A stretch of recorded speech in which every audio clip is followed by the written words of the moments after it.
ಯಾಜಕ ಕಾಂಡ ಅಧ್ಯಾಯ 14.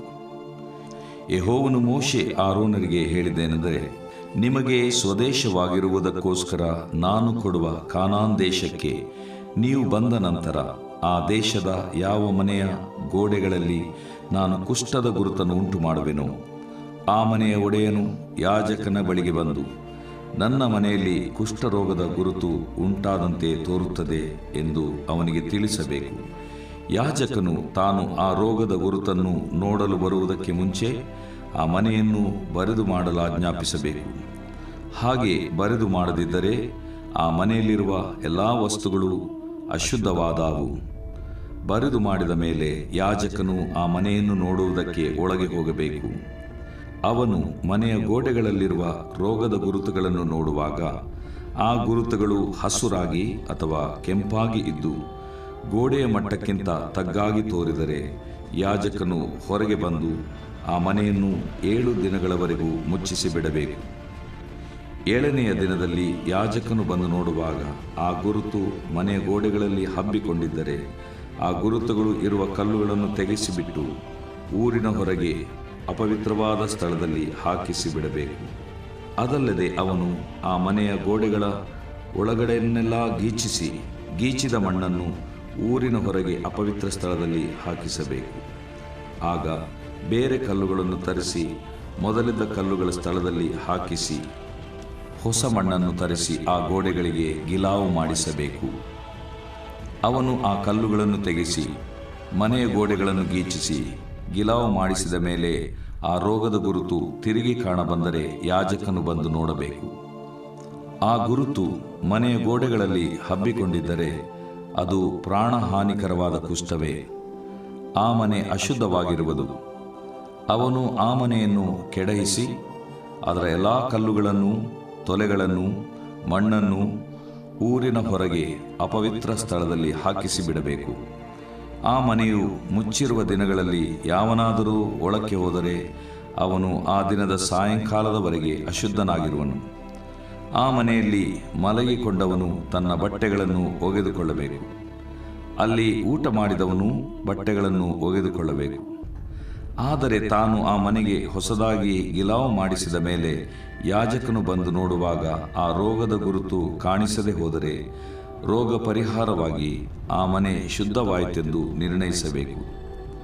ಆ ಮನೆಯ ಶುದ್ಧೀಕರಣಕ್ಕಾಗಿ ಅವನು 2 ಪಕ್ಷಿಗಳನ್ನು, ದೇವದಾರಿನ ಕಟ್ಟಿಗೆಯನ್ನು, ರಕ್ತವರ್ಣವುಳ್ಳ ದಾರವನ್ನು, ಹಿಸ್ಸೋಪ್ ಗಿಡದ ಬರಲನ್ನೂ ತೆಗೆದುಕೊಂಡು ಒಂದು ಪಕ್ಷಿಯನ್ನು ಸೆಲೆ ನೀರಿನ ಮೇಲೆ ಮಣ್ಣಿನ ಪಾತ್ರೆಯಲ್ಲಿ ವಧಿಸಿ ಆ ದೇವದಾರಿನ ಕಟ್ಟಿಗೆಯನ್ನು, ಹಿಸ್ಸೋಪಿನ ಬರಲನ್ನು, ರಕ್ತವರ್ಣವುಳ್ಳ ದಾರವನ್ನು, ಸಜೀವವಾದ ಮತ್ತೊಂದು ಪಕ್ಷಿಯನ್ನು ತೆಗೆದುಕೊಂಡು ತಾನು ವಧಿಸಿದ ಪಕ್ಷಿಯ ರಕ್ತದಲ್ಲಿಯೂ ಸೆಲೆ ನೀರಿನಲ್ಲಿಯೂ ಅದ್ದಿ 7 ಸಾರಿ ಆ ಮನೆಯ ಗೋಡೆಗಳಿಗೆ ಪ್ರೋಕ್ಷಿಸಬೇಕು. ಹಾಗೆ ಆ ಪಕ್ಷಿಯ ರಕ್ತ, ಸೆಲೆ ನೀರು, ಸಜೀವ ಪಕ್ಷಿ, ದೇವದಾರಿನ ಕಟ್ಟಿಗೆ, ಹಿಸ್ಸೋಪು, ರಕ್ತವರ್ಣದ ದಾರ ಇವುಗಳಿಂದ ಆ ಮನೆಯನ್ನು ಶುದ್ಧಿ ಮಾಡುವನು. ಅವನು ಆ ಜೀವವುಳ್ಳ ಪಕ್ಷಿಯನ್ನು ಊರ ಹೊರಕ್ಕೆ ಅಡವಿಯ ಕಡೆಗೆ ಬಿಟ್ಟು ಬಿಡಬೇಕು. ಹೀಗೆ ಅವನು ಆ ಮನೆಗೋಸ್ಕರ ದೋಷ ಪರಿಹಾರ ಮಾಡಿದಾಗ ಅದು ಶುದ್ಧವಾಗಿರುವುದು. ನಾನಾ ವಿಧವಾದ ಕುಷ್ಠರೋಗದ ಗುರುತುಗಳು, ಅಂದರೆ ಕೂದಲು ಬೆಳೆಯದದ್ದು, ಬಟ್ಟೆಯಲ್ಲಿ ಅಥವಾ ಮನೆಯ ಗೋಡೆಯಲ್ಲಿ ಕಾಣಿಸುವ ಕುಷ್ಠರೋಗದ ಗುರುತು, ಶರೀರದ ಚರ್ಮದ ಮೇಲೆ ಉಂಟಾಗುವ ಬಾವು, ಗುಳ್ಳೆ, ಹೊಳೆಯುವ ಕಲೆ, ಇವುಗಳಲ್ಲಿ ಶುದ್ಧಾಶುದ್ಧ ಭೇದವನ್ನು ತಿಳಿಸುವ ವಿಧಿ ಇದೆ. ದೇವರು ಪ್ರೀತಿಸುವ ಪ್ರೀತಿಯ ಬಿಗ್ ಜೆ ಟಿವಿ ವೀಕ್ಷಕರಿಗೆ ನಮ್ಮ ಕರ್ತನಾದ ಯೇಸು ಕ್ರಿಸ್ತನ ಹೆಸರಿನಲ್ಲಿ ನಿಮಗೆ ಸ್ವಾಗತ ಬಯಸ್ತೇವೆ. ಬನ್ನಿರಿ, ಇಂದು 14ನೇ ಅಧ್ಯಾಯ, the book of Exodus chapter 14, 14ನೇ ಅಧ್ಯಾಯ ಯಾಜಕಕಾಂಡ. ಇಡೀ ಅಧ್ಯಾಯವನ್ನು ನಾವು ನೋಡಿಕೊಳ್ಳುವಾಗ 1ರಿಂದ 57 ವಚನಗಳಿದೆ. ಅದರಲ್ಲಿ 1ರಿಂದ 32 ಒಂದು ಭಾಗವಾಗಿ ನಾವು ಅಧ್ಯಯನ ಮಾಡಿಕೊಳ್ಳಬಹುದು. ಈಗಾಗಲೇ ಅಧ್ಯಾಯದ ಅಥವಾ ಆ ವಚನಗಳ ಬಗ್ಗೆ ಕೆಲವು ವಿಷಯಗಳು, ಉತ್ತೇಜನಕಾರಿಯಾದಂಥ ವಿಷಯಗಳು. ಅದೇನಂತ ಹೇಳಿದರೆ, ದೇವರು ಕುಷ್ಠರೋಗಿಯ ವಿಷಯದಲ್ಲಿ, ಅಂದರೆ ಶುದ್ಧನಾಗುವ ದಿನದಲ್ಲಿ, ಕುಷ್ಠರೋಗಿ ಶುದ್ಧನಾಗುವ ದಿನದಲ್ಲಿ ದೇವರು ಅವನಿಗೆ ರಕ್ತವನ್ನು ಅವನ ತೆಗೆದುಕೊಂಡು ಅವನ ಬಲಗಿವಿಯ ತುದಿಗೂ 14ನೇ ಅಧ್ಯಾಯ 14ನೇ ವಚನ ನೆನಪಿಟ್ಕೊಳ್ಳೋದು ಈಸಿ, ಮತ್ತು ಬಲಗೈಯ ಹೆಬ್ಬೆರಳಿಗೂ ಬಲಗಾಲಿನ ಹೆಬ್ಬೊಟ್ಟಿಗೂ ಹಚ್ಚಬೇಕಂತ ಹೇಳಿದಾಗ ಇದೇ ಕೆಲಸವನ್ನು ದೇವರು ಮೋಶೆಗೆ ಆರೋನನ ವಿಷಯದಲ್ಲಿ, ಅದು ಯಾವಾಗ ಆರೋನನ ಪಟ್ಟಾಭಿಷೇಕ ಹೊಂದುವಾಗ, ಯಾಜಕಾಂಡ 8ನೇ ಅಧ್ಯಾಯದ 23-24ನೇ ವಚನದಲ್ಲಿ ಆರೋನನಿಗೆ ಅದೇ ರೀತಿಯಾಗಿ ಮಾಡಿದ್ದನ್ನು ಇಲ್ಲಿ ಒಬ್ಬ ಸಾಮಾನ್ಯ ಕುಷ್ಠರೋಗಿ ವಾಸಿಯಾದಂಥ ವಿಶ್ವಾಸಿಗೆ, ಇಸ್ರಾಯೇಲನಿಗೆ ಮಾಡಂತ ಹೇಳಿದಾಗ, ಮಹಾಯಾಜಕನೋ ಯಾಜಕರಿಗೂ ಮಾಡಿದಂಥದ್ದನ್ನು ನಮಗೂ ದೇವರು ಮಾಡುವಾಗ ಅದೇನು ತೋರಿಸ್ತದೆ, ದೇವರಾತ್ಮನ ವಿಷಯಕ್ಕೆ ಬಂದಾಗ, ಅಭಿಷೇಕದ ವಿಷಯಕ್ಕೆ ಬಂದಾಗ ದೇವರು ಮಹಾಯಾಜಕನಾದ ಯೇಸು ಕ್ರಿಸ್ತನಿಗೆ ಕೊಟ್ಟಂಥದ್ದನ್ನೇ ಸಾಮಾನ್ಯ ಪಾಪಿಯಾಗಿ ವಿಶ್ವಾಸ ಬಿಟ್ಟಂಥ ನಮಗೂ ಕೂಡ ಕೊಡ್ತಾನೆ ಎಂಬ ದೊಡ್ಡ ಅರ್ಥವನ್ನು ಕೊಡುವಂಥದ್ದು ಇದಾಗಿದೆ. ಯಾಕಂದರೆ ಇದಾದ ತಕ್ಷಣ ಎಣ್ಣೆ ಬಗ್ಗೆ ಯಾಜಕಾಂಡ 14th ಚಾಪ್ಟರ್ ವರ್ಸ್ 18-18ನೇ ವಚನದಲ್ಲಿ ಎಣ್ಣೆಯನ್ನು ಶುದ್ಧ ಮಾಡಿಸಿಕೊಳ್ಳುವವನ ತಲೆಯ ಮೇಲೆ ಹೊಯ್ದು ಬಿಡಬೇಕು. ಅಭಿಷೇಕ, ಆರೋನ್ನ ಅಭಿಷೇಕ ಇಲ್ಲಿ ನೋಡುವಾಗ ಕುಷ್ಠರೋಗಿ ವಾಸಿಯಾದವನ ಅಭಿಷೇಕ ಅಥವಾ ಶುದ್ಧವಾದವನ ಅಭಿಷೇಕ. ಪಾಪವೆಂಬ ಕುಷ್ಠರೋಗದಿಂದ ಬಳಲಿ ಪ್ರತ್ಯೇಕವಾಗಿ ಭಾರ ಹೊಂದಿ ನಾವು ಯೇಸು ಕ್ರಿಸ್ತನನ್ನು ದೂರದಿಂದ ಸಂಧಿಸಿ, ಲೂಕ 17ರಲ್ಲಿರುವಂಥ 10 ಕುಷ್ಠರೋಗಿಗಳು ದೂರದಿಂದ ಬಹುಶಃ ಅಶುದ್ಧರು ನಾವು ಅಶುದ್ಧರು ಅಂತ ಹೇಳಿಕೊಂಡು ಬಂದಂಥ ಅಂಥವರಿಗೆ ಹೋಗಿ ಯಾಜಕರಿಗೆ ತೋರಿಸ್ರಿ ನಿಮ್ಮ ಮೈಯನ್ನು ಅಂತ ಹೇಳಿದಾಗ ಅವರಿಗೆ ಸಿಕ್ಕಿದ್ದು ಸ್ವಸ್ಥತೆ, ಅವರಿಗೆ ಸಿಕ್ಕಿದ್ದು ಅಭಿಷೇಕ, ಅವರಿಗೆ ಸಿಕ್ಕಿದ್ದು ರಕ್ಷಣೆ. ಹೌದು, ದೈಹಿಕವಾದ ಸ್ವಸ್ಥತೆ ಸಿಕ್ತು. ಅದೇ ಸಂದರ್ಭದಲ್ಲಿ ಯೇಸು ಕ್ರಿಸ್ತನನ್ನು ನಂಬುವ ಆತ್ಮಿಕವಾದ ರಕ್ಷಣಾ ಅನುಭವ ಕೂಡ ಅವರಿಗೆ ಅವತ್ತು ಸಿಕ್ಕಿತು. ಇಲ್ಲಿ ಕೂಡ ಆ ಎಣ್ಣೆಯನ್ನು ಒಯ್ದು ಬಿಡಬೇಕಂತ ಹೇಳ್ಬಿಟ್ಟು ನೋಡುವಾಗ ಆಶ್ಚರ್ಯ. ಯಾಕಂತ ಹೇಳಿದ್ರೆ 18ನೇ ವಚನದಲ್ಲಿ ಹೇಗೆ ಮೊದಲು ರಕ್ತ, ಅನಂತರ ಎಣ್ಣೆ. ಮೊದಲು ರಕ್ತ 14ನೇ ವಚನ 14 ಅನಂತರ ಎಣ್ಣೆ 14-12 ಯಾಜಕಾಂಡ. ಹಾಗಾದರೆ ಯಾರೋ ಒಬ್ಬರು ಹೇಳಿದ್ದು ನೆನಪಿಗೆ ಬರ್ತದೆ, ಫಸ್ಟ್ ಕ್ಯಾಲ್ವರಿ ದೆನ್ ಪೆಂಟಕಾಸ್ಟ್. ಅಂದರೆ ಮೊದಲು ಕಲ್ವಾರಿಯಲ್ಲಿ ಕ್ರಿಸ್ತನ ರಕ್ತವನ್ನು ಸುರಿಸಿದ್ದು, ಆನಂತರದ ಅನುಭವ ದೇವರು ಪವಿತ್ರಾತ್ಮನನ್ನು ದಯಪಾಲಿಸಿದ. ಇಲ್ಲಿ ಕೂಡ ಅದೇ ಒಂದು ಕ್ರಮ ನಾವು ನೋಡ್ತೇವೆ. ಮೊದಲು ರಕ್ತ, ಆನಂತರ ತಲೆ ಮೇಲೆ ಎಣ್ಣೆ. ಹೀಗೆ ಯಾಜಕನು ಯೆಹೋವನ ಸನ್ನಿಧಿಯಲ್ಲಿ ಅವನ ದೋಷವನ್ನು ಪರಿಹರಿಸುವನು. ದೋಷ ಪರಿಹಾರಕ ಯಜ್ಞ, ಸರ್ವಾಂಗ ಹೋಮಕ್ಕಾಗಿ ವಧಿಸಿ. ಅದೇ ಸಂದರ್ಭದಲ್ಲಿ ಒಂದು ವೇಳೆ ಅವನು ಬಡವನಾಗಿದ್ದರೆ 21ನೇ ವಚನ, ಹಳೆ ಒಡಂಬಡಿಕೆಯಲ್ಲಿಯೇ ದೇವರು ಬಡವರಿಗಾಗಿ ಚಿಂತಿಸಿದನು. ಯಾಕಂದರೆ ಇವೆಲ್ಲ ಕುಷ್ಠರೋಗಿ ಒಂದು ವೇಳೆ ಸಿರಿವಂತನಾಗಿದ್ದರೆ, ಐಶ್ವರ್ಯವಂತನಾದ ಕುಷ್ಠರೋಗಿಗಳು ಆ ದಿವಸಗಳಲ್ಲಿದ್ದರು, ಈ ದಿವಸಗಳಲ್ಲಿದ್ದಾರೆ. ಬಡವನಾದಂಥ ಕುಷ್ಠರೋಗಿಯೂ ಇದ್ದಾನೆ. ನಾಮಾನು ಉದಾಹರಣೆಗೆ 2ನೇ ಅರಸುಗಳ ಗ್ರಂಥ 5ನೇ ಅಧ್ಯಾಯದಲ್ಲಿ ನಾಮಾನನು ಎಂಬ ಒಬ್ಬ ಕುಷ್ಠರೋಗಿ ಇದ್ದನು. ಅವನು ಶ್ರೀಮಂತನಾದ ಐಶ್ವರ್ಯವಂತನಾದ ಒಬ್ಬ ಕುಷ್ಠರೋಗಿ. ಅವನಿಗೆ ರಥದಲ್ಲಿ ಹೋಗಿ, ಅಂದರೆ ಈ ದಿವಸಗಳಲ್ಲಿ ಕಾರಲ್ಲಿ, ಫ್ಲೈಟ್ನಲ್ಲಿ ಅಂತ ಹೇಳ್ತೀವಲ್ಲ, ಹೋಗಿ ಎಲ್ಲಿ ಬೇಕಾದರೂ ಯಾರನ್ನು ಬೇಕಾದರೂ ಭೇಟಿಯಾಗಿ ವಾಸಿ ಮಾಡಿಕೊಳ್ಬೋದು. ನಾಮಾನನು ಬಂದು ಪ್ರವಾದಿಯಾದಂಥ ಎಲಿಷನ ಮುಖಾಂತರವಾಗಿ ತನ್ನ ಅದ್ಭುತವನ್ನು ಅವನು ಪಡ್ಕೊಂಡ್ರು ನಂಬಿಕೆಯಿಂದ. ಸ್ವಲ್ಪ ಹೆಚ್ಚು ಕಡಿಮೆ ಇತ್ತು, ಅವನಿಗೆ ಬೇಸರ ಆಯಿತು, ಪ್ರವಾದಿ ಬಂದು ಭೇಟಿ ಆಗಲಿಲ್ಲ ಎಂಬಂಥದ್ದಿತ್ತು. ಆದರೆ ಎಲಿಷನು ಡಿಗ್ನಿಫೈಡ್ ಆಗಿ ದೊಡ್ಡ ಒಬ್ಬ ವ್ಯಕ್ತಿ ಬಂದಿದ್ದಾನೆ, VIP ಬಂದಿದ್ದಾನೆ ಅಂತ ಹೇಳ್ಬಿಟ್ಟು ಓಡಿ ಹೋಗಲಿಲ್ಲ. ಸೇವಕರನ್ನು ಕಳಿಸ್ಬಿಟ್ಟು ಅವನು ಯೋರ್ದನ್ನಲ್ಲಿ ಹೋಗಿ 7 ಸಾರಿ ನೀನು ಮುಳುಗಬೇಕು ಎಂಬುದಾಗಿ ಹೇಳ್ತಾನೆ. 7 ಸಾರಿ ಎಂಬುದಾಗಿ ಹೇಳುವಾಗ 14:7ನೇ ವಚನದಲ್ಲಿ ಅದ್ದಿ ಕುಷ್ಠರೋಗದ ವಿಷಯದಲ್ಲಿ ಶುದ್ಧ ಮಾಡಿಸಿಕೊಳ್ಳುವವನ ಮೇಲೆ 7 ಸಾರಿ ಆ ರಕ್ತವನ್ನು ಚಿಮುಕಿಸಬೇಕು ಎಂಬುದಾಗಿ ಅಲ್ಲಿ ಹೇಳಲಾಗಿದೆ. ಆದ ಕಾರಣ ಈ 7 ಸಾರಿ ಎಂಬಂಥ ಪದ 16ನೇ ವಚನ ಮತ್ತೊಂದು ಸಾರಿ ಬರ್ತಾ ಇದೆ. 14:16 ಯಾಜಕಕಾಂಡ, ಯೆಹೋವನ ಸನ್ನಿಧಿಯಲ್ಲಿ 7 ಸಾರಿ ಬೆರಳಿನಿಂದ ಚಿಮುಕಿಸಬೇಕು ಎಂಬುದಾಗಿ. ಮತ್ತು 14ನೇ ಅಧ್ಯಾಯ ಯಾಜಕಕಾಂಡ 27ನೇ ವಚನ, ಸ್ವಲ್ಪವನ್ನು ಬಲಗೈಯ ಬೆರಳಿನಿಂದ 7 ಸಾರಿ ಯೆಹೋವನ ಸನ್ನಿಧಿಯಲ್ಲಿ ಚಿಮುಕಿಸಬೇಕು. ಇದನ್ನೆಲ್ಲ ನೆನಪಿಟ್ಕೊಂಡಂಥ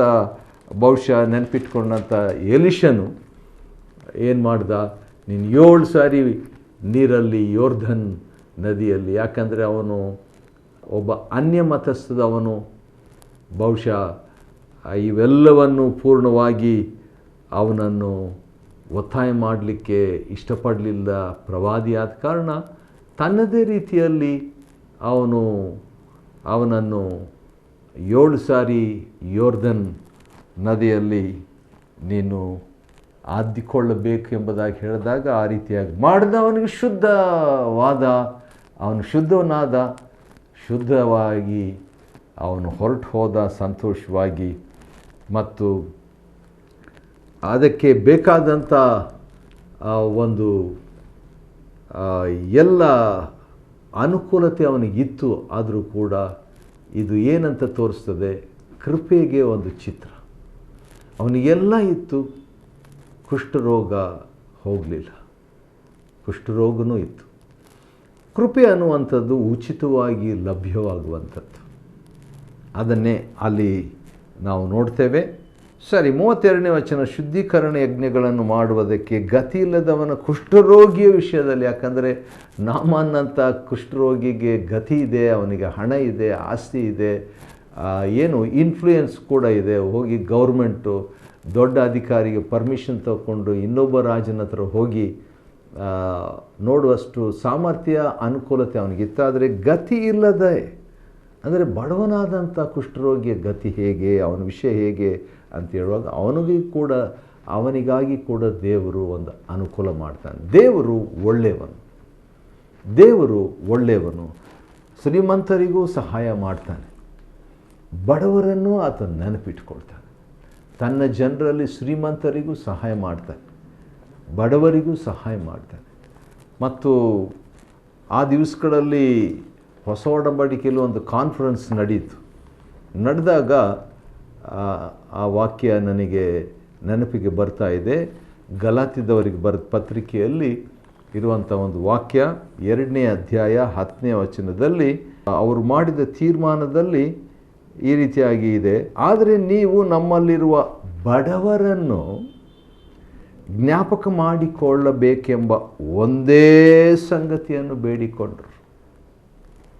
ಇದನ್ನು ಮಾಡುವುದರಲ್ಲಿ ಪೌಲನು ಹೇಳ್ತಾನೆ, ನಾನು ಆಸಕ್ತನಾಗಿದ್ದೇನೆ. ಇದು ಭಾಳ ಪ್ರಾಮುಖ್ಯವಾದಂಥ ಒಂದು ವಿಷಯ. ಇದು ಬಡವರಾಗಿರುವಂಥ ಕುಷ್ಠರೋಗಿಗಳ ವಿಷಯದಲ್ಲಿ ದೇವರು ಯಾವ ರೀತಿಯಾಗಿ ಕಾಳಜಿ ವಹಿಸಿ, ಚಿಂತೆ ವಹಿಸಿ, ಲಕ್ಷ್ಯವಿಟ್ಟು ಸಹಾಯ ಮಾಡಿದನು. ಅದೇ ರೀತಿಯಾಗಿ ಗಲಾತ್ಯ 2:10 ಕೂಡ ಹೊಸ ಒಡಂಬಡಿಕೆಯ ದೇವರ ಸಭೆ ಕೂಡ ಒಂದು ತೀರ್ಮಾನ ತಕ್ಕೊಂಡ್ರು, ಬಡವರಾಗಿರುವಂಥವರನ್ನು ನೆನಪಿಗೆ ತಂದುಕೊಳ್ಬೇಕು, ಅವರಿಗೆ ಸಹಾಯ ಮಾಡುವಂಥ ವಿಷಯದಲ್ಲಿ ಆಸಕ್ತರಾಗಿ ಇರಬೇಕು ಎಂಬುದಾಗಿ. ಸ್ಟ್ಯಾನ್ಲಿ ಎಂಬಂಥ ದೇವ್ರ ಸೇವಕರು ಹೇಳಿದ ಒಂದು ಹೇಳಿಕೆ ನನಗೆ ನೆನಪಿಗೆ ಬರ್ತದೆ. ಬೆಳಗಾಂನಲ್ಲಿ ಹೇಳಿದರು, ಇನ್ನೂ ನೆನಪಿದೆ. ಅದೇನಂತ ಹೇಳಿದ್ರೆ, ನೀವು ದೇವರಿಗೆ ಕಾಣಿಕೆ ಕೊಡುವಾಗ ದೇವರಿಗೆ ಕೊಡ್ತೀರಿ, ಆದರೆ ನೀವು ಬಡವರಿಗೆ ಸಹಾಯ ಮಾಡಿದಾಗ ದೇವರಿಗೆ ಸಾಲ ಕೊಡ್ತೀರಿ ಎಂಬುದಾಗಿ. ಅದು ಬೈಬಲ್ ಆಧಾರಿತವಾದ ಮಾತು. ಇನ್ನಷ್ಟು ಅದನ್ನು ಮಾಡಬೇಕು. 33ರಿಂದ 57 ವಚನಗಳಲ್ಲಿ ಇರುವಂಥ ಮಾತು, ಯೆಹೋವನು ಮೋಶೆ ಆರೋನರಿಗೆ ಹೇಳಿದ್ದೇನೆಂದರೆ, ನಿಮಗೆ ಸ್ವದೇಶವಾಗಿರುವುದಕ್ಕೋಸ್ಕರ ನಾನು ಕೊಡುವ ಕಾನಾನ್ ದೇಶಕ್ಕೆ ನೀವು ಬಂದ ನಂತರ ಆ ದೇಶದ ಯಾವ ಮನೆಯ ಗೋಡೆಗಳಲ್ಲಿ ನಾನು ಕುಷ್ಠದ ಗುರುತನ್ನು ಉಂಟು ಮಾಡುವೆನೋ ಆ ಮನೆಯ ಒಡೆಯನು ಯಾಜಕನ ಬಳಿಗೆ ಬಂದು ನನ್ನ ಮನೆಯಲ್ಲಿ ಕುಷ್ಠರೋಗದ ಗುರುತು ಉಂಟಾದಂತೆ ತೋರುತ್ತದೆ ಎಂದು ಅವನಿಗೆ ತಿಳಿಸಬೇಕು ಎಂಬುದಾಗಿ. ಇದರಲ್ಲಿ 2-3 ವಿಷಯ. ಈಗಾಗಲೇ ನಾನು ಹೇಳಿದ ಹಾಗೆ ಹೀಬ್ರೂ ಭಾಷೆಯಲ್ಲಿ ಕುಷ್ಠರೋಗ ಎಂಬಂಥದ್ದಕ್ಕೆ ಆ ಒಂದು ಪದ ಅಂದರೆ ನೆಗಾ ಎಂಬ ಪದ, ಅದರ ಅರ್ಥಗಳು 3 ಅರ್ಥಗಳು. ಒಂದು ಸ್ಫೋಟ ಎಂಬುದಾಗಿ ಅರ್ಥ, ನೆಗಾ ಅಂತ ಹೇಳಿದ್ರೆ ಸ್ಫೋಟ ಅಥವಾ ಬ್ಲೋ ಅಂತ ಹೇಳ್ಬಿಟ್ಟು. ಅಥವಾ ಇನ್ನೊಂದು ಅರ್ಥ ಏನಂದರೆ ಸ್ಪರ್ಶ ಅಂತ ಹೇಳ್ಬಿಟ್ಟು, ನೆಗಾ ಅಂದರೆ ಸ್ಪರ್ಶ. 3ನೇದು ನೆಗಾ ಎಂಬಂಥ ಮಾತಿನ ಅರ್ಥ ಏನಂದರೆ ರೋಗ ಅಂತ ಹೇಳ್ಬಿಟ್ಟು. ಆದ ಕಾರಣ ಅದು ಕುಷ್ಠರೋಗನೇ ಅಂತ ನಾವು ತಗೋಬಾರ್ದು, ಭಾಷಾಂತರದಲ್ಲಿ ವ್ಯತ್ಯಾಸಗಳು. ಆದ ಕಾರಣ ಅದನ್ನು ಶಿಲೀಂಧ್ರ ಅಂತ ಹೇಳ್ಬೋದು. ಗೋಡೆ ಮೇಲೆ ಕುಷ್ಠರೋಗ ಅಂತ ಹೇಳುವಾಗ ನಮಗೆ ಆಶ್ಚರ್ಯ, ಗೋಡೆ ಮೇಲೆ ಕುಷ್ಠರೋಗ ಬರೋ ಸಾಧ್ಯತೆ ಇದೆಯಾ ಅಂತ. ಗೋಡೆ ಮೇಲಿರುವಂಥ ಬೂಸ್ಟು ಅಂತ ಹೇಳುವಾಗ, ಶಿಲೀಂಧ್ರ ಅಂತ ಹೇಳುವಾಗ ಅಥವಾ ಬುಳ್ಸು ಅಂತ ಹೇಳುವಾಗ ಅದನ್ನು ನಾವು ಅರ್ಥ ಮಾಡಿಕೊಳ್ಳಬಹುದು. ಇದೇ ಅರ್ಥ ಹೀಬ್ರೂ ಭಾಷೆಯಲ್ಲಿ ಇರುವಂಥದ್ದಾಗಿದೆ. ಆದ ಕಾರಣ ಗೋಡೆ ಮೇಲೆ ಕುಷ್ಠರೋಗ ಅಂತ ನಾವು ಅದರ ಬಗ್ಗೆ ಸ್ತಬ್ಧರಾಗೋದು ಬೇಕಾಗಿಲ್ಲ. ಸರಿ, ಒಂದು ವೇಳೆ ಆ ರೀತಿಯಾಗಿ ಏನಾದರೂ ಬೂಸ್ಟು, ಒಂದು ಫಂಗಸ್, ಒಂದು ಮೋಲ್ಡಿವ್ ಅಂತ ಹೇಳ್ತಾರಲ್ವ, ಅಂಥದ್ದೆಲ್ಲ ಏನಾದರೂ ಗೋಡೆ ಮೇಲೆ ಕಂಡು ಬಂದಾಗ ಏನು ಮಾಡಬೇಕು? ಆ ದಿವಸಗಳಲ್ಲಿ ಆ ಮನೆಯನ್ನು ಬರಿದು ಮಾಡಲಾಜ್ಞಾಪಿಸಬೇಕು. ಖಾಲಿ ಮಾಡ್ರಿ ಮನೆ ಅಂತ ದೇವರು ಹೇಳ್ತಾನೆ. ಆಶ್ಚರ್ಯ. ಆದರೆ ಇದರಲ್ಲಿ ಇನ್ನೊಂದು ಆಶ್ಚರ್ಯ ಏನಂದರೆ, ಆ ದೇಶದ ಮನೆಯ ಗೋಡೆಗಳಲ್ಲಿ ನಾನು ಕುಷ್ಠದ ಗುರುತನ್ನು ಉಂಟು ಮಾಡುವೇನೋ ಅಂತ ದೇವರು ಹೇಳಿದಾಗ, ಆದರೆ ದೇವರಿಗೆ ಅದರ ವಿಷಯದಲ್ಲಿ ಪ್ರಜ್ಞೆ ಇದೆ. ದೇವರಿಗೆ ಗೊತ್ತು ಒಂದು ಮನೆಯಲ್ಲಿ ಏನಾಗ್ತದೆ ಎಂಬ ಮನೆ ವಿಷಯದ ಬಗ್ಗೆ ಕೂಡ ದೇವರು ಚಿಂತಿಸ್ತಾನೆ. ಈ ಪಾಠ, ಈ ಒಂದು ಯಾಜಕಾಂಡ 14ನೇ ಅಧ್ಯಾಯದಲ್ಲಿ ನಾನು ಕಲಿಯುವಂಥ ಪಾಠ, ನಾವು ಕಲಿಯತಕ್ಕಂಥ ಒಂದು ಪಾಠ ಏನಂದರೆ, ಗೋಡೆ ನಮ್ಮ ಮನೆಯ ಗೋಡೆ ಬಗ್ಗೆ ಕೂಡ ದೇವರಿಗೆ ಚಿಂತೆ ಇದೆ ಎಂಬಂಥ ಪಾಠವನ್ನು ನಾವು ಕಲಿಬೇಕು. ಯಾಕಂತ ಹೇಳಿದರೆ, ಮನುಷ್ಯರ ಬಗ್ಗೆ ದೇವರು ಚಿಂತಿಸ್ತಿದ್ದಾನೆ, ವಸ್ತ್ರದ ಬಗ್ಗೆ ದೇವರು ಚಿಂತೆ ಮಾಡ್ತಿದ್ದಾನೆ, ಊಟದ ಬಗ್ಗೆ ದೇವರು ಚಿಂತೆ ಮಾಡ್ತಿದ್ದಾನೆ. ಈಗ ಮನೆಯಲ್ಲಿ ಇರುವಂಥ ಗೋಡೆ ಬಗ್ಗೆ ಕೂಡ ದೇವರು ಚಿಂತೆ ಮಾಡ್ತಿದ್ದಾನೆ. God is concerned about even the walls of the house. ಎಷ್ಟೋ ಸಾರಿ ಗೋಡೆ ಎಂಬಂಥ ಪದ ಬೈಬಲ್ನಲ್ಲಿ ಬರ್ತದೆ. ನೆಹೆಮೀಯನ ಗ್ರಂಥದಲ್ಲಿ ಗೋಡೆ ಬಗ್ಗೆ ನಾವು ನೋಡ್ತೇವೆ. ಕೀರ್ತನೆಯಲ್ಲಿ ಯೆರೂಸಲೇಮ್ ಪಟ್ಟಣದ ಸುತ್ತಲೂ ಗೋಡೆಗಳು ಇದ್ದವು ಅಂತ ಹೇಳ್ಬಿಟ್ಟು, ದೇವರು ಕೂಡ ಒಂದು ಗೋಡೆಯೋಪಾದಿಯಲ್ಲಿ ಪ್ರಾಕಾರವಾಗಿ ನಾನು ಇರ್ತೇನೆ ಎಂಬುದಾಗಿ ಹೇಳ್ತಾನೆ. ಇಲ್ಲಿ ಕೂಡ ಗೋಡೆಗಳಲ್ಲಿ ಇರುವಂಥ ಒಂದು ಅಶುದ್ಧ ಅಂತ ಹೇಳ್ಬೋದು, ಅಥವಾ ಬೂಸ್ಟು ಅಂತ ಹೇಳ್ಬೋದು, ಅಥವಾ ಒಂದು ಅವಲಕ್ಷಣ ಅಂತ ಕೂಡ ಹೇಳ್ಬೋದು. ಅದೆಲ್ಲ ಬಂದಾಗ ಕೂಡ ಅದರ ಬಗ್ಗೆ ಕೂಡ ದೇವರು ಏನು ಮಾಡಬೇಕು? ದೇವ್ರ ದೃಷ್ಟಿಯಲ್ಲಿ ಅದು ಅಶುದ್ಧ. ಅದು ದೇವ್ರ ಜನರಿರುವಂಥ ಒಂದು ಊರಲ್ಲಿ, ಗೋಡೆಯಲ್ಲಿ, ಮನೆಯಲ್ಲಿ ಅಂಥದ್ದೆಲ್ಲ ಕಾಣಬಾರ್ದಂತ ದೇವರಿಷ್ಟ. ಆದ ಕಾರಣ ದೇವರು ಹೇಳ್ತಾನೆ, ಒಂದು ವೇಳೆ ಈ ಬೂಸ್ಟ್ ಅನ್ನುವಂಥದ್ದು, ಕೆಲವು ಭಾಷಾಂತರದಲ್ಲಿ ಕುಷ್ಠರೋಗ ಅಂತಿದೆಯಲ್ವ, ಈ ಬೂಸ್ಟ್ ಅಂತ ನಾವು ಹೇಳೋಣ. ಆ ಗೋಡೆ ಮೇಲೆ ಕಾಣುವಂಥ ಈ ಬೂಸ್ಟು ಹಸುರಾಗಿ ಅಥವಾ ಕೆಂಪಾಗಿ ಇದ್ದರೆ, 37ನೇ ವಚನ, ಇದ್ದು ಗೋಡೆಯ ಮಟ್ಟಕ್ಕಿಂತ ತಗ್ಗಾಗಿ ತೋರಿದರೆ ಯಾಜಕನು ಹೊರಗೆ ಬಂದ ಮನೆಯನ್ನು 7 ದಿನಗಳವರೆಗೆ ಮುಚ್ಚಿಸಿ ಬಿಡಬೇಕು. ಆ ರೀತಿಯಾಗಿದ್ದರೆ ಅದು ಒಳ್ಳೆಯದಲ್ಲ. ಅದು ದೈಹಿಕವಾಗಿ ಕೂಡ ಅಂಥ ಮನೆಯಲ್ಲಿ ಶ್ವಾಸ ಮಾಡುವಂಥದ್ದು ಒಳ್ಳೆಯದಲ್ಲ. ದೇವರು ಹೇಳ್ತಾರೆ ವಾಸ ಮಾಡೋದು ಕೂಡ ಒಳ್ಳೆಯದಲ್ಲ. ನನ್ನ ಜನರು ದೇವಜನರು, ನನ್ನ ಜನರು ಪರಿಶುದ್ಧರು. ಕೇವಲ ಆತ್ಮಿಕ ಆರೋಗ್ಯ ಅಷ್ಟೇ ಅಲ್ಲ, ದೈಹಿಕವಾದ ಆರೋಗ್ಯ ಕೂಡ ಅವರು ಹೊಂದಿದವರಾಗಿರಬೇಕಂತ ದೇವರು ಏನು ಹೇಳ್ತಾರೆ, ಬಂದು ನೀವೇನು ಮಾಡಬೇಕು, ಮನೆ ಗೋಡೆಗಳ ಒಳಗಡೆನೆಲ್ಲ ಗೀಚಿಸಿ, ಅಂದರೆ ಎಲ್ಲ ಕಡೆ ಅದು ಹಬ್ಬಿದರೆ, ಆ ಬೂಸ್ಟು ಎಲ್ಲ ಕಡೆ ಹಬ್ಬಿದರೆ, ಆ ಶಿಲೀಂಧ್ರ ಎಲ್ಲ ಕಡೆ ಹಬ್ಬಿದರೆ ಅದು ಅಪವಿತ್ರ ಸ್ಥಳದಲ್ಲಿ ಊರಿನ ಹೊರಗೆ ಅದರ ಮಣ್ಣನ್ನು ತೆಗೆದುಕೊಂಡು ಹಾಕಿಬಿಟ್ಟು ಬೇರೆ ಕಲ್ಲುಗಳನ್ನು ತರಿಸಿ, ಮೊದಲಿದ್ದ ಕಲ್ಲುಗಳ ಸ್ಥಳದಲ್ಲಿ ಅದನ್ನು ಹಾಕಿಸಿ ಹೊಸ ಮಣ್ಣನ್ನು ತರಿಸಿ ಆ ಗೋಡೆಗಳಿಗೆ ಗಿಲಾವು ಮಾಡಿಸ್ಬೇಕು, ಹೊಸದಾಗಿ ಮಾಡಿಬಿಟ್ರಿ. ಒಂದು ಕಡೆ ನಾವು ನೋಡುವಾಗ ಆ 34ನೇ ವಚನದಲ್ಲಿ ದೇವರು ಹೇಳುವಂಥದ್ದು, ಯೆಹೋವ ದೇವರು ಹೇಳುವಂಥದ್ದು, ಆ ದೇಶದಲ್ಲಿ ಯಾವುದೇ ಮನೆಯ ಗೋಡೆಗಳಲ್ಲಿ ನಾನು ಬೂಸ್ಟು ಅಥವಾ ಶಿಲೀಂಧ್ರದ ಗುರುತನ್ನು ಉಂಟು ಮಾಡುವಾಗ ದೇವರೇ ಈ ಥರ ಆ ಗೋಡೆಗೆ ಬರಮಾಡಿಬಿಟ್ಟು, ಈಗ ದೇವರೇ ಏನು ಹೇಳ್ತಾರೆ ಅದನ್ನೆಲ್ಲ ಏನು ಮಾಡಿಬಿಡ್ರಿ, 7 ದಿವಸ ಅದನ್ನು ಮುಚ್ಚಿಬಿಡ್ರಿ, ಆನಂತರ ಅದನ್ನೆಲ್ಲ ಗೀಚಿಸಿ ಅದನ್ನು ತೆಗೆದುಬಿಟ್ಟು ಹೊಸ ಕಲ್ಲುಗಳನ್ನು ಹಾಕಿ ಗಿಲಾವು ಮಾಡಿರಿ. ಮಾಡಿದಾಗ ಏನಾಗ್ತೈತೆ, 49ನೇ ವಚನ, ಆ ಮನೆ ಶುದ್ಧೀಕರಣದ ಮನೆ ಆಗ್ತದೆ, ಶುದ್ಧವಾದ ಮನೆ ಆಗ್ತದೆ.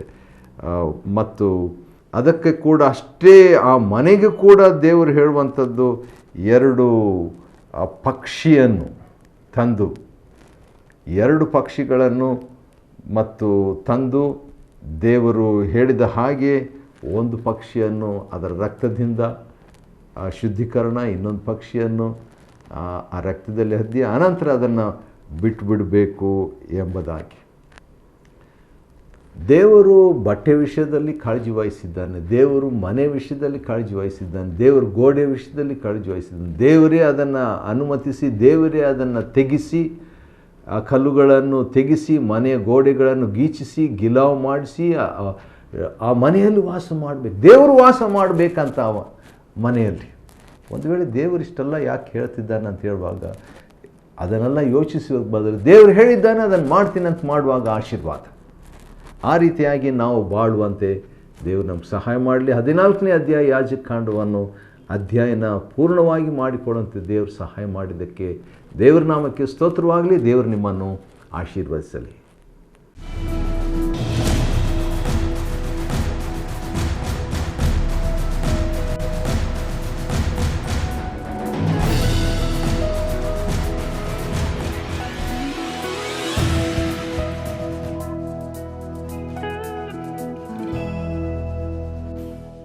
Chapter 14. And the Lord spake unto Moses and unto Aaron, saying, When ye be come into the land of Canaan, which I give to you for a possession, and I put the plague of leprosy in a house of the land of your possession, and he that owneth the house shall come and tell the priest, saying, It seemeth to me there is as it were a plague in the house, then the priest shall command that they empty the house, before the priest go into it to see the plague, that all that is in the house be not made unclean. And afterward the priest shall go in to see the house. And he shall look on the plague, and behold, if the plague be in the walls of the house with hollow strakes, greenish or reddish, which in sight are lower than the wall, then the priest shall go out of the house to the door of the house, and shut up the house 7 days. And the priest shall come again the 7th day, and shall look, and behold, if the plague be spread in the walls of the house, then the priest shall command that they take away the stones in which the plague is, and they shall cast them into an unclean place without the city. And he shall cause the house to be scraped within round about, and they shall pour out the dust that they scrape off without the city into an unclean place. And they shall take other stones, and put them in the place of those stones, and he shall take other mortar, and shall plaster the house. And if the plague come again, and break out in the house, after that he hath taken away the stones, and after he hath scraped the house, and after it is plastered, then the priest shall come and look, and behold, if the plague be spread in the house, it is a fretting leprosy in the house, it is unclean. And he shall break down the house, the stones of it, and the timber thereof, and all the mortar of the house, and he shall carry them forth out of the city into an unclean place. Moreover, he that goeth into the house, all the while that it is shut up, shall be unclean until the even. And he that lieth in the house shall wash his clothes, and he that eateth in the house shall wash his clothes. And if the priest shall come in and look upon it, and behold, the plague hath not spread in the house, after the house was plastered, then the priest shall pronounce the house clean, because the plague is healed. And he shall take to cleanse the house 2 birds, and cedar wood, and scarlet, and hyssop. And he shall kill the one of the birds in an earthen vessel over running water. And he shall take the cedar wood, and the hyssop, and the scarlet, and the living bird, and dip them in the blood of the slain bird, and in the running water, and sprinkle the house 7 times. And he shall cleanse the house with the blood of the bird, and with the running water, and with the living bird, and with the cedar wood, and with the hyssop, and with the scarlet. But he shall let go the living bird out of the city into the open fields, and make an atonement for the house, and it shall be clean. This is the law for all manner of plague of leprosy and scall, and for the leprosy of a garment and of a house, and for a rising, and for a scab, and for a bright spot, to teach when it is unclean, and when it is clean. This is the law of leprosy.